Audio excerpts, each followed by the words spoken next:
लगभग बिना आराम किए शाम तक तेजस ने आखिरकार काला सोना बनाने का काम पूरा कर लिया। जब ब्लैक क्रो स्टोन को काले सोने में बदलते देखा तो अभय राव का चेहरा हैरान रह गया। अभय राव ने पूछा, तुम्हें यह स्थानिक बैग कहां से मिला? अब जब फोर्जिंग पूरी हो चुकी थी तो उन्हें कुछ ऐसा याद आया जिसे उन्होंने अपने शिष्य को पहले कभी इस्तेमाल करते नहीं देखा था। तेजस काले क्रो स्टोन को हवा से नहीं ला सकता था और उसे ले जाना भी मुश्किल था, इसलिए उसने अभय राव से अपने स्थानिक बैग के अस्तित्व को और अधिक नहीं छिपाने का निर्णय लिया।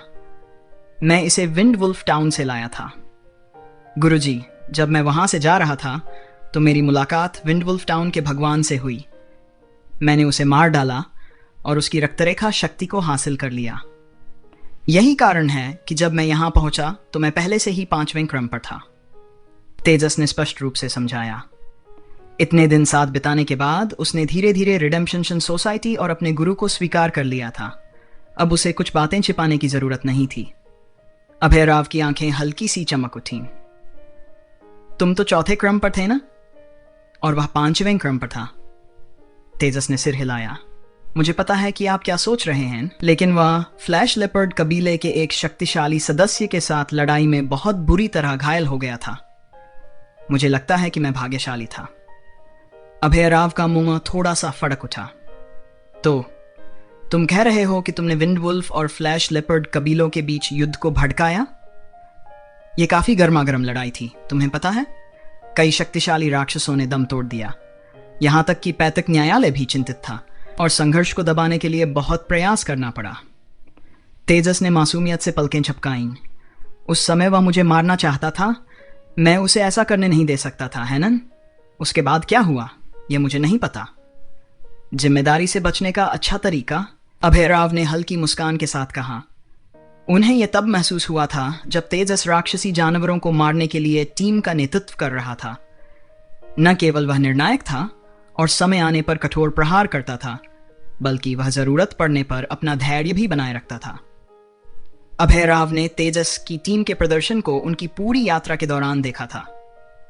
उन्हें पूरा यकीन था कि तेजस के बिना टीम अपने आधे से भी कम परिणाम हासिल कर पाती। 2 विंग्ड टाइगर्स को हराने की बात तो दूर की बात है।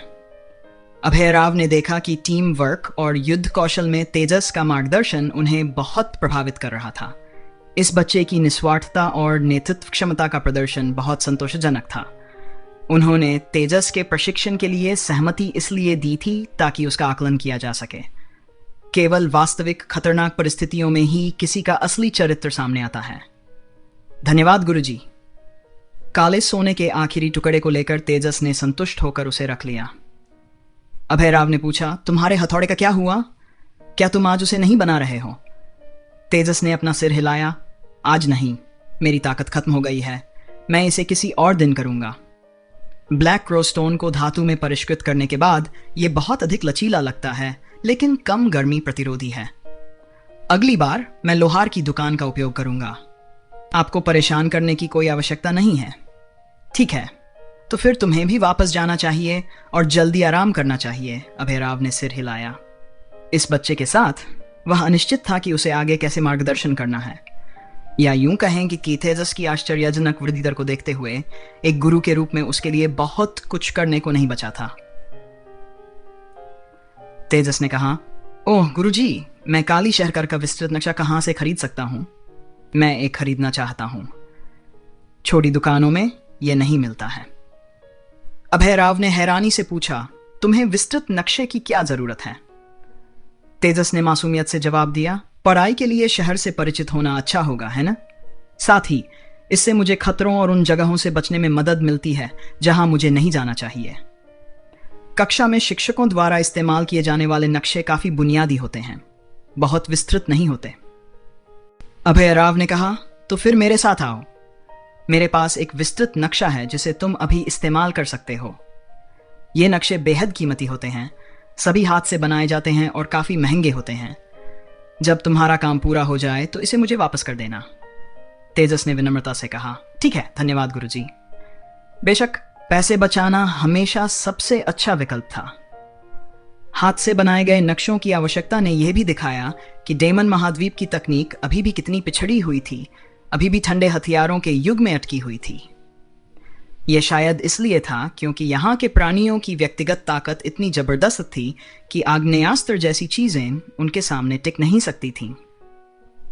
जब तेजस नक्शा लेने अभय राव के पास पहुंचा तो उसे तुरंत समझ में आ गया कि मेयर ने इसे इतना कीमती क्यों कहा था। पूरा नक्शा बहुत बड़ा था और इसे चमड़े के एक ही टुकड़े से बनाया गया था। यह लगभग 6 वर्ग मीटर का था और मुड़ा हुआ होने पर भी यह एक बड़ा टुकड़ा था। तेजस नक्शे को अपने घर ले आया और उसे दीवार पर टांग दिया। जैसे ही उसने इसे दीवार पर लगाया, एक विस्तृत और रंगीन नक्शा उसकी आंखों के सामने उभर आया। गौतम द्वारा कक्षा में उपयोग किए जाने वाले नक्शे की तुलना में यह कई गुना अधिक विस्तृत था। इसमें काली शहर के हर हिस्से को विस्तार से दर्शाया गया था, यहां तक कि आसपास के पहाड़ और वहां के रास्ते भी स्पष्ट रूप से चिह्नित थे। तेजस ने तुरंत अपने अकादमी शहर को मानचित्र पर ढूंढ लिया, जिसमें शहर में घरों की अनुमानित संख्या भी स्पष्ट रूप से दिखाई गई थी। लेकिन रिडेम्पशन अकादमी इस नक्शे पर नहीं थी। या तो इसे बाद में बनाया गया था या फिर मेयर ने इसे शामिल न करना बेहतर समझा था। तेजस ने सभी विद्यालयों के प्रतीकों को पहचानना और उन्हें याद करना शुरू कर दिया।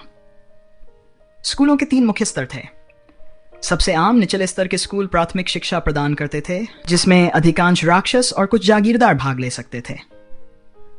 अधिक उन्नत शिक्षा के लिए एक निश्चित स्थिति की आवश्यकता होती थी और सबसे शीर्ष पर स्वाभाविक रूप से काली अकादमी थी, जो पास ही स्थित थी।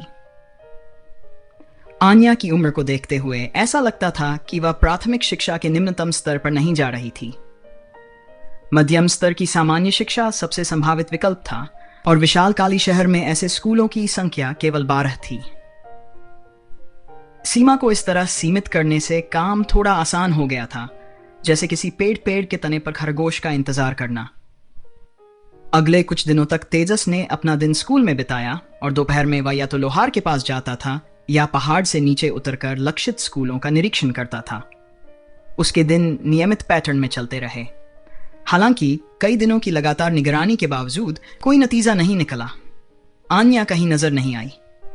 तेजस ने काली प्लाजा का भी दौरा किया, लेकिन वहां भी उसे कोई सुराग नहीं मिला।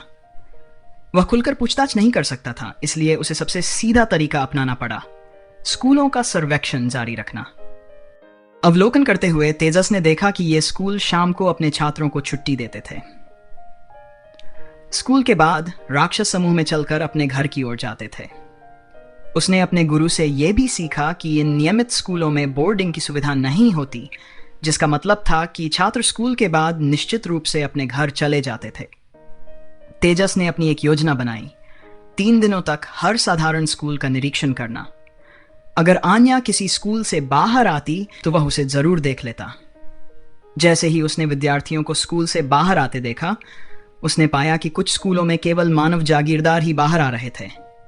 ये जागीरदार संभवतः शक्तिशाली रक्तवंशीय जातियों के थे, लेकिन राक्षसों के स्तर तक नहीं पहुंच पाए थे। उन्हें स्कूल के साइड गेट से निकलना पड़ता था।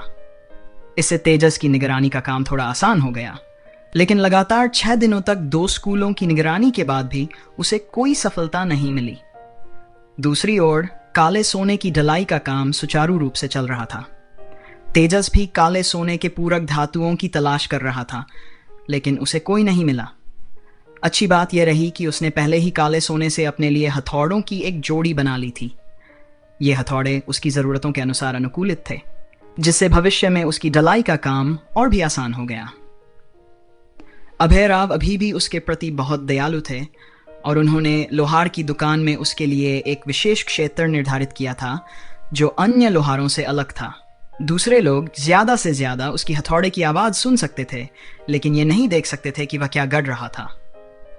कुछ ही समय बाद प्रशिक्षण के लिए गई टीम वापस लौट आई।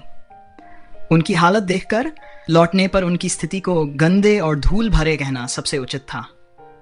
5 लोगों का समूह लगभग सभी घायल हो चुका था। हालांकि घाव गंभीर नहीं थे, उनके चेहरों पर निराशा साफ झलक रही थी कि उनके परिणाम उतने अच्छे नहीं रहे जितनी उन्होंने उम्मीद की थी।